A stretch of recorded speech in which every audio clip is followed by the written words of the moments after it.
discount. There's been a lot of situational stuff that you guys do out there today was in particular. A lot of stressful situations that they're creating for you, thinking on your feet. How does that help, set the tone for what you guys are doing, especially in those situations? Yeah, Coach does a really good job of, teaching situational football. It's, that's National Football League. A lot of situations come up, and he teaches the heck out of it. And when we drill it, he makes it as hard as possible. We don't get 19 timeouts and, all that kind of stuff. Yeah, he makes it as hard as he can, and he knows in the back of his head, he just, hopefully we just go out there and execute the situation and the play to its fullest, and then he's always correcting and teaching, even on good plays. And so, like I said before, he's all about the details, and so if he sees one little guy look like this, he'll ask him, you good? And all that. So he makes sure that everything is always going this way, and he makes it as hard as he can out there, so when the games come, you're used to the situation, and it may hopefully be easier in that moment. At this stage of your career, are you still learning in those situations?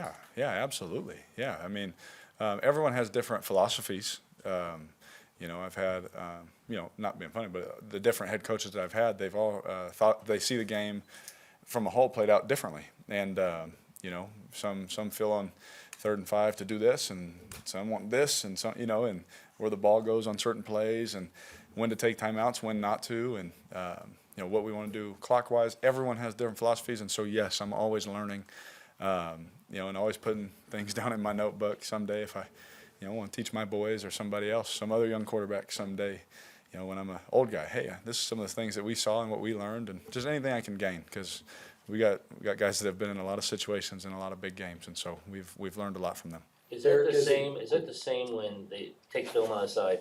If you don't play in the preseason, is that the same? They always say, well, when you're on the sideline watching, you can learn, whether it's watching Jerry or whatever. Is that, take us through what are things you watch in that new offense and can really conceptualize, not playing and just standing there? I think the most important thing I can that I think I do during the preseason is I'm always communicating with Josh, whether I'm in the game or not. And so far, I didn't play in the first one. And so, when a situation would come up, I'd walk over to him, while Jarrett was doing the normal sit down and go through it kind of thing. And I would go to Josh and just start asking him questions and, ask him, hey, when you said this, what did you mean by that? And, we're growing that way too. And so training camp, the preseason, all that is a big time to learn and just gain as much as you can to get better, and that's ways I feel like I can get better is learning, Josh, what are you thinking on this? Because I want to make sure, like I used to tell you guys with Gru, I was like, I'm trying to execute it exactly how he wants it done, right? Same thing with Josh. When you say that, I'm going to do my best to do exactly how you want it. What is that? And so a lot of those conversations come up during those preseasons, and then when we get to do it, I'm actually, doing it. And so then I can show that it's, clicking in my brain. Derek, as a captain more so than a quarterback, can you talk holistically about the team? What is something that you're really pleased with? Maybe you were concerned coming into camp that this far through you're really pleased with the team grasping or getting? Anytime you get new coaches, new schemes, you're going to have new players, right? And you don't know. We had such a over the last couple of years, I felt our team was really, really close. And when some of those guys leave and you're bringing new guys in, you hope that you can create that. And I think we talked about it in the off season about this is a time for that. This is a time for learning, and it's also a time to get to know each other and be a team. Football is a team sport, and it forever will be a team sport. And whenever you can get everybody on the same page, going in the same direction, it just makes coming to work that much better. Doesn't guarantee you wins, but it helps you for sure in those moments. And I think for me, going through all the changes and all those kind of things, I really give credit to Josh and our staff. They've done a great job of, yes, while changes are happening, doing this with everybody in that room. And obviously we have great guys, on that were captains last year that'll probably be captains this year, leading that charge as well. And you got Maxx out there just grabbing, receivers, joking with them. You got, linebackers and receivers, running backs, myself, other people just sitting at the same, specialists sitting at the same table, and that's the things that you want to see. You don't want to see just little groups, except the O-linemen. You want them all to be together. But, everyone else, you see everyone kind of mingling around and all those kind of things. It's really cool to see, and I'm proud of that. Derek, in this day and age, you have, whether it's a rookie or someone traded, a lot of braggadocious, pound the chest, coming in with a lot of energy. Zamir White seems like a polar opposite. Seems like a little kid on the first day of Pop Warner when we spoke with him. Can you just talk about, just seems like a special kid? He is very special, and I think that, y'all probably know it deeper and better than I do, but his story it's unbelievable what he's gone through in his life, what his family's gone through in their life, and to see the adversity that he has continually overcome. Right, he just keeps doing it. He just keeps doing it, and then to see him get out there in his first preseason game and run with that violence and run with that passion the way that he did. It was unbelievable. And for me, being around him, I always challenge him, but I challenge him in a different way than I challenge Maxx Crosby. I'm sure you guys hear me yelling at Maxx, or he's tackling me with a red jersey on and all those kind of things and all that kind of stuff. But the way I talk to Maxx is different than the way that I talk to him. I'll just come up to him and I'll be like, hey, I'm watching you in pass protection today. And he'll look at me and say, I got you. And it's like that meant just as much as me and Maxx yelling at each other, and just watching him go out and work and do those things has been really fun for me to watch. I really enjoy being around him. I really enjoy, at this stage of my career, watching these young guys come in and, the guys that don't think they got it all figured out. The guys that just come in and say, I just want to learn, I just want to help the team in any way that I can. He has that, and I think that's what makes him special. His high school coach told me that since day one in his freshman year, at the end of a practice drill, he'd sprint 40 yards, where most running backs it's 10, 15. Yeah. Every time, he said, I got mad sometimes because we have to wait for him to get back. Oh, yeah. Do you see that work ethic? Oh, yeah, absolutely. And the other day, maybe, was it Tuesday? I don't even know what day. I don't know what day it is. But but a couple days ago, I challenged the backs too. I said, hey, put some unreal finishes on tape. And we were in group run, not even against the defense, and he's, out the gate. And I said, he's got some good ones to learn from in that room that do the same kind of stuff. And so, him being in there and doing that, it doesn't surprise me that he's done that his whole life. Derek, if you can use one word to describe what the season means to you this year, what word would that be? One word? Fun. Hopefully fun. Football is supposed to be fun. It's supposed to be competitive and all those things, but I just want to go out there and have fun with my teammates. And hopefully we can go out there and win some games. That makes it a lot more fun, if I'm honest. But at this point, I'm not getting into competitive champion. I just want to have fun, and trust me, the work will be done to hopefully, do whatever we can do to win football games. Derek, you mentioned Like Maxx. Sorry. Seemed like you were having fun watching Jarrett the other day in the first preseason game. Yeah. Especially after he ran for the touchdown. You had a big celebration with him. He's kind of been through a lot the last year, Yep. getting injured, not being able to play, being traded. Has he just been an easy guy to mesh with and kind of cheer for? Yeah, absolutely. I told him he's a 5-star dual threat quarterback coming out, and he laughed, and I think that's why we've been joking about that. So then when he ran for the touchdown, that's why I was laughing, because him and I joke about that stuff all the time. So it's been really fun to get to know him. He's a really nice person. I think y'all talked to him and have gotten to know him a little bit, but super nice guy. His wife, they got a little girl, and they're super great family. And being around him, it's been great because getting in the new offense, I can ask him questions when maybe the coach is talking to a young guy or something like that. I'm like, hey, on this, and he's like, yeah, that, because he's been in the offense, and it's helped me, go faster.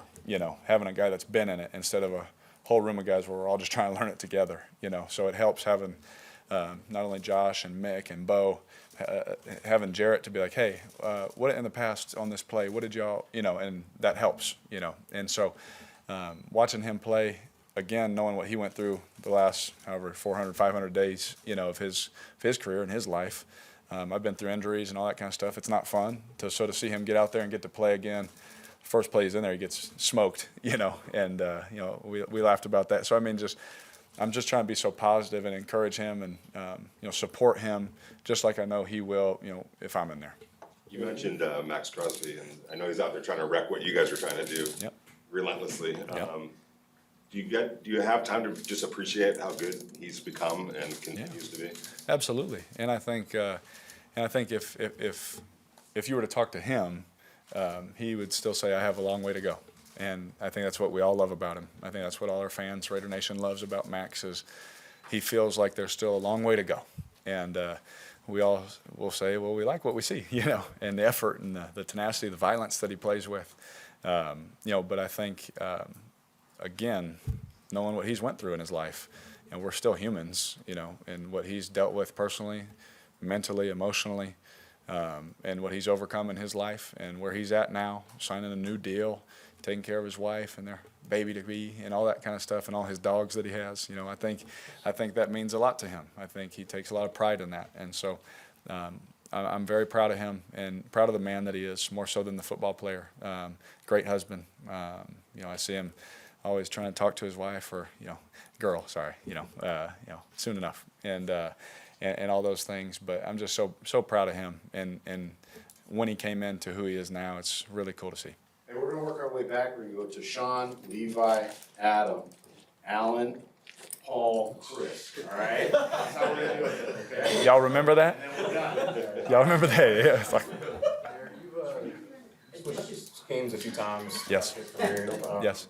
Regardless of what the intricacies of the scheme are, what sort of approach and process have you come up with for yourself when it comes to just learning the scheme? Like, what's your initial kind of onset when I'm learning this and eventually getting better with it over time? It is like a full dive into what does this playbook say, you know, because I can, you know, I need to get on the same page as Josh, like right now, you know, as soon as he's a coach, boom, I got to get on the same page. And so it's a complete dive into that. And then as I'm going through it and working through it, I can, hey, is this like, I ran this in the past because he's watched all my film. I'm like, hey, we ran this against, you know, Tampa Bay. Yes, that's just like that, you know, and so are you good if my eyes do this, you know, and all that. So it's just a complete dive into that. And I have one of the best athletes of all time to watch on film running the offense, you know, and, you know, and Tom, like, what a gift that is for me to be able to watch and see his eyes and see the shoulder movements and the little details, not just running the football play. You know, there's a lot of guys that can go draw it on the board.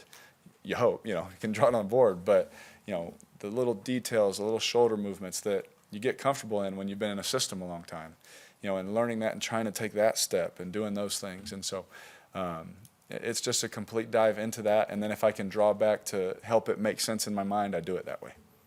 You were talking about how you've gone through a lot of coaching schemes, a lot of players going into your ninth season. You've basically seen it all. But is there something you can pick out from this training camp potentially that you haven't experienced so far in your career? That's hard. You know, I think just one thing that stands out, it's not that it wasn't happening before, but one thing that they really emphasize is just the details of everything. Like, Josh doesn't miss anything, like, with anyone on the team, not just the offense, you know, like the footwork, the fundamentals, all those kind of things, the way the drills, you know, and all that kind of stuff, like the details and the depth that he goes into. He's fully submersed in football, you know, and not just on the quarterback, not just on, you know, the receiver, not just on the offense, but the whole team, special teams. Like, he knows every detail of everything being said in that in our building, and I think that's special. You know, that's really, I would say his greatest strength is that he literally knows every detail of every assignment. I'm sure he'll tell you he makes mistakes, but, you know, to me, that's been really impressive to me. It's been a little bit since we saw Darren out there.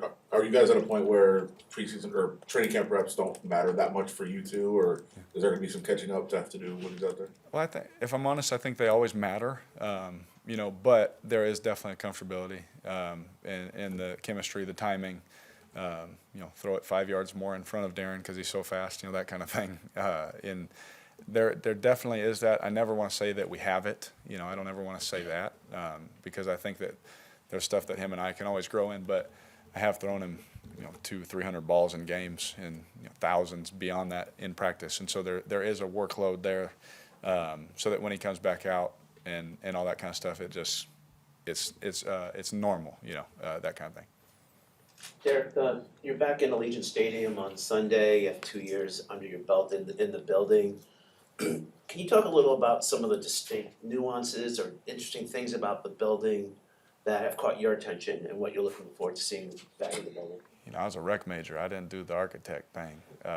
You know, I think what I love is that it's all black. You know, I think that's what our stadium should be. You know, everything is black everywhere. I also love, you know what I do love is I took my wife and my kids on the tour when we first got here, or whenever that was, and just the tributes to the former players all across the walls, and that's the Raiders, right? Like, once a Raider, always a Raider. And, you know, Mr. Davis has always said, you know, has always taken care of, like, former players. And I think that's super cool, like, when they get to come back to a game, like, Seawood sees his face up there, or, you know, different guys see their face and their number, and their families someday can come to the stadium hey man, that was my dad, or that's my grandpa, or that kind of stuff. I think that's super cool, and that's what makes this organization special. Is it's always a family. I still talk to, George, every day. I see George. I talk to Charles all the time, and countless other guys. Bill Romanowski, just talked to him. Like, it's so cool. Just like it's almost like that. It's almost like that college feel. Where the older players, they're still always a part of it. And I don't know if it's like that everywhere, but I know that here it's a special place. So I do appreciate that about our stadium. Derek, from the outside looking in, adding Devontae to Hunter, to Darren, Yeah. Josh, it would seem like, well, you've got all of the shiny things you need. Yeah, right. You pull back, how important really is then what the offensive line can do to what you guys want to accomplish? Yeah, absolutely. And that I love giving those guys credit. I love talking about it because they don't get it, And I think, Paul, like, for them, it's exciting for them to add those guys because then they take pride in, like, all right, let's make it happen. You know what I mean? Like, let's help them out, that kind of stuff. And that's cool to see, as a team kind of thing. And so it's vitally important. You always want to win the line of scrimmage in football. And so we got to be able to do that. And, hopefully we can do that. And I have full trust and belief in those guys. I always do, that they can do that. And hopefully I can, get the ball out when I need to, make somebody miss when I need to, all those kind of things to help them if I need to. But, I'm proud of those guys. But, yeah, you always, you count on winning the line of scrimmage, especially in this league. You got to win the line of scrimmage because there's so many good defensive fronts that can just ruin a game no matter who's on the outside. Go ahead, Chris. Derek, I was just curious how, it's no secret the struggles in the red zone in the past, how maybe this new regime, a different role, different attack, different maybe roles for different players, just kind of the difference in that third zone, or red zone offense, red zone.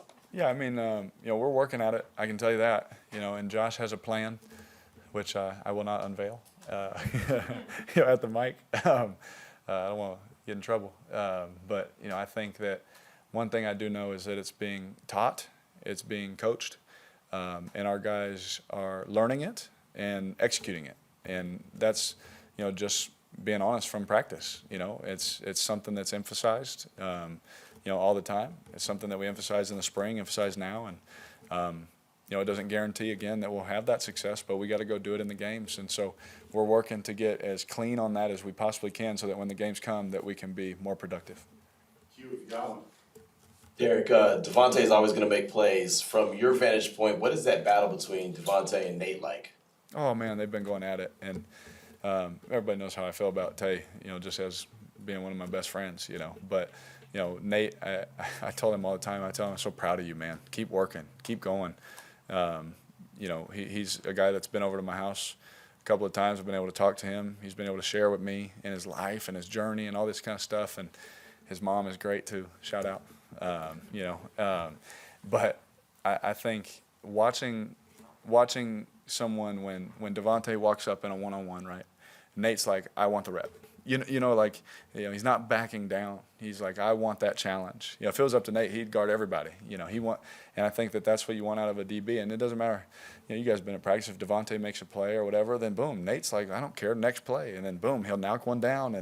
And that's the competitive spirit that you hope happens on your team. You never want people's confidence. If I was guarding Tay all the time, my confidence would be shot. But these guys, keep competing, and Nate is always, all right, here I go. He's going to get right back in his face, and he's going to cover him and do his best. And that's one thing I love and respect about Nate. And I think that he's flashed a lot of talent and ability. So hopefully it translates into the season for him, and he can have a good year. Thanks, Derek. All right, thanks. Appreciate it. Way to work with Hunter on that pass.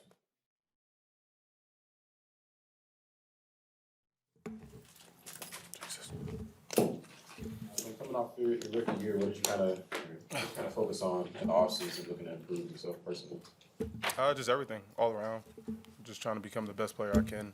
So get-offs, hands, moves, everything. So. It's only your second year, but you're having to adjust to a new defensive coordinator. What's it been like working with Patrick Brown so far?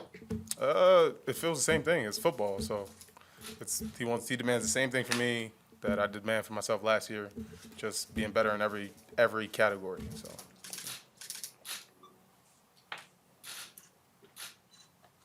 What do you envision? Like, do you set goals like number wise or anything like that for a season, or what do you kind of contextualize as what you want to accomplish in a season? I don't set like goals number wise. My goal every day, like every day, every game I play, is just to be able to leave the day satisfied of what I did. So like the last game that we played, my goal wasn't to get X amount of sacks or this amount of tackle for loss. It was just go out, play how I know I can play, and walk away, be comfortable knowing that I played my best. A couple of weeks ago, Chandler Jones was up here and he talked about how excited he was when he found out you guys had the New York Football Connection. Can you talk about the relationship you two have? It's funny. Well, it's different because he's kind of from upstate New York. I'm kind of closer to the city, but it's still a whole bunch of similarities that we have. We talk about like little things like the garbage plate and stuff, and especially me going to school in Buffalo, so, and then Rochester's like right there, so we talk about little things. We talk about the snow and the weather over there, so yeah. I imagine it's a pretty nice asset to have Chandler Jones as somebody that you can talk to and learn from. How's that relationship been in terms of the football side of it? It's dope. It's cool to see, like, because he's been in the league, to me, it feels like forever. So it's like, it's cool to pick his brain. It's just like little things that I see, like little things that I don't notice. He'd be like, nah, if you just tweak this a little bit, it'll work like way better than it did. So, and stuff like that happens all the time. But it happens like that with like everybody else in the room, like Maxx, Deshaun, Gary, everybody in the room. It's the same way. Do you want to explain a garbage plate for people out here? It's pretty crazy, but have you found any place that has anything like it? Well, I'm gonna be truthful. I've never had it. I just heard about it, so I don't really. It's like, what is it? Like potatoes. It's like macaroni salad, Yeah. burger, hot dogs. Like, And you put like ketchup all over it. So I'm still trying to have it. I've been in Rochester a few times, and every time just something happens. I couldn't get it. So Malcolm, as far as the connection, Buffalo Raiders, now we got an old Buffalo Raiders guy back in our division, Khalil Mack. yeah. I didn't know if you guys were connected through your time at Buffalo, and was he an inspiration for you to go and play there? I mean, if you ever been to like the Buffalo like facility, there's a blown up photo of him on the whatchamacallit. So every day you come into the facility, you see a photo of him. So of course it's an inspiration to achieve what he achieved at Buffalo and then get to the league and stuff like that. And sometimes he was I went to school with his younger brother, Ladarius. So like sometimes he would come in like during like the off season and stuff, get treatment, kind of do like field work with us. But I wouldn't say we have like a close connection or anything like that. What would you feel is your biggest area of improvement you've made from the offseason coming into training camp? My biggest improvement, that's kind of hard. Personally, on the field, doesn't matter. I would say probably just focusing on like offensive linemen. Like I feel like defensive lineman is kind of like the same thing, like get off, like the same like recognition that you have to have like when you get off the ball. But I feel like this offseason it was more focused on like O-lineman technique, how protections work, like what as an offensive line their plan is to block against a defensive line.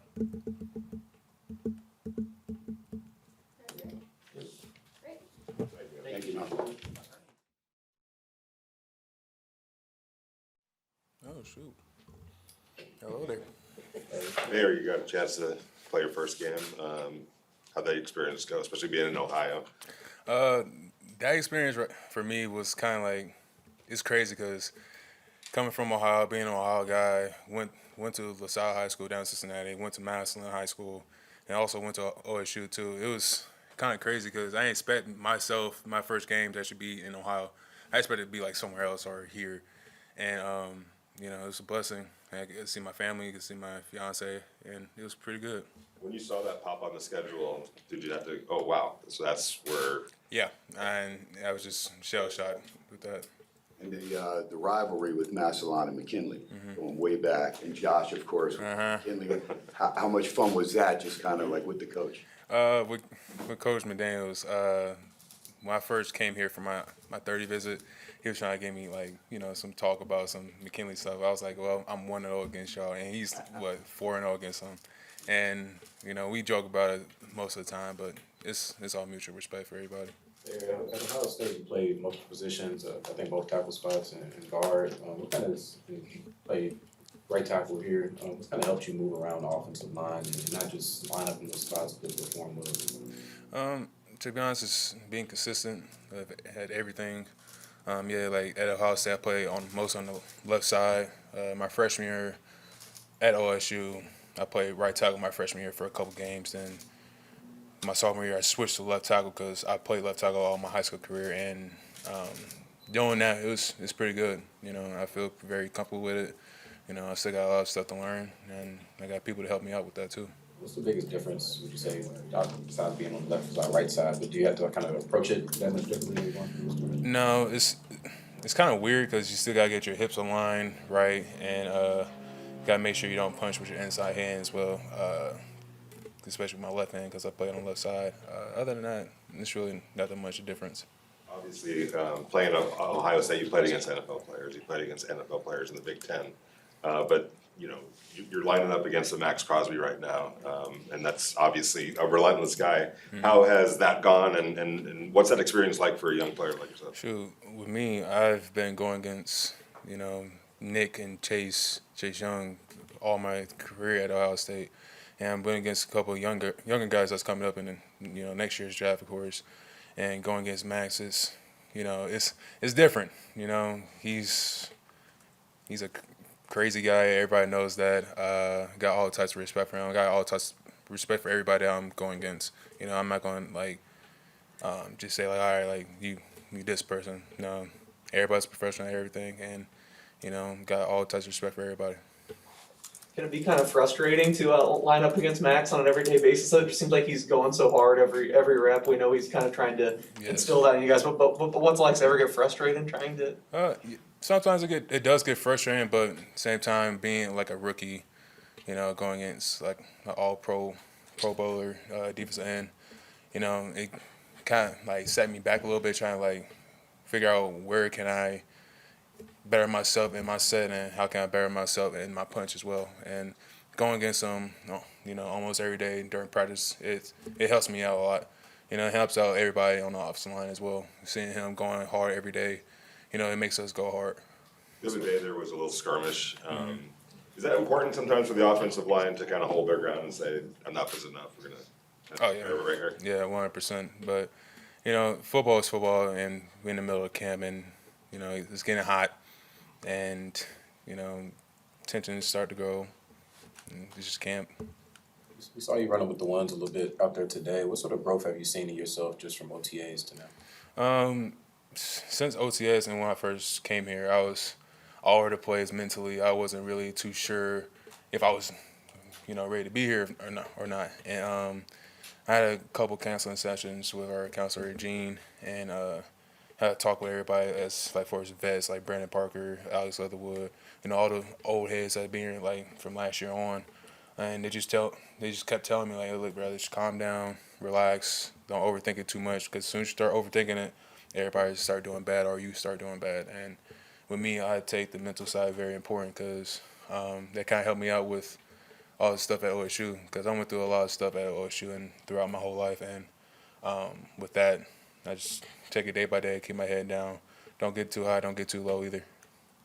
Thayer, with that being said, being the 2022 draft class, you come in with Zamir. He's had a long life and overcome some adversity. Have you two had interaction, bonding in terms of being rookies together, and how has he maybe provided an inspiration to you? With Z, me and him don't talk that much, but when we do talk, it's always laugh or we always laughing to each other because me and him, we the same age, and we kind of talked about what we went through in our past, and having another guy going through almost the same exact stuff, it's kind of crazy, because you never thought that anybody's going through the same stuff that you're going through. But if you open up and talk about it a lot, people will start open up to you a lot more about what their situation was. When did you kind of start those counseling sessions, and do you plan on continuing that throughout your career? Oh yeah, 100%. Everybody thinks it's a physical game. We're going against grown men. With me, it's more important mentally, because if your mental is not right, same thing with y'all. If y'all mental is not right doing y'all job, y'all post a bad story and y'all be all right, this is not good. I gotta take it down.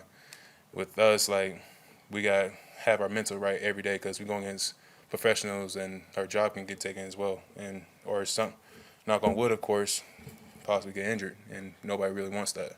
So I mean, the mental side of football is really very, very important. You talk about finding that confidence. Was there a moment physically, maybe on the field, where you said, "Oh, like I do belong here. Like I get this." Yeah, the first padded day, first day in pass, I thought it was gonna be like all right, like let's go, let's hit somebody like stronger than you. But at the same time, I was overthinking, of course, and yeah, like first day in pass, everybody's jacked up, of course, but same time, just gotta keep a level head. I guess kind of the flip side of that question, when you said you were overthinking, didn't know if you belonged at OTAs, what caused that? What caused that? Was it just more natural anxiety going into the NFL, or did something happen? More anxiety. I had a lot of anxiety coming in, a lot of anxiety getting drafted, of course. But you know, people kept telling me just calm down, just relax, take a deep breaths before you go out there blocking Maxx or blocking Chandler, whoever you go against. Just take deep breaths and just calm your mental. How much did last Thursday kind of help you out a little bit to see it in a real, I guess another opponent, an NFL opponent, in a real, not a real game, but you know what I'm saying? Yeah, it was very different. You know, for me, it was my first NFL game. I really wasn't like, I was psyching myself out most of the time, but as the game went on, I started getting a little bit more comfortable in my set and how I approached the game as well.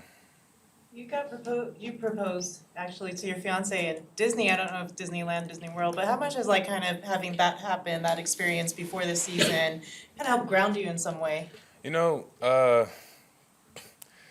funny you asked that.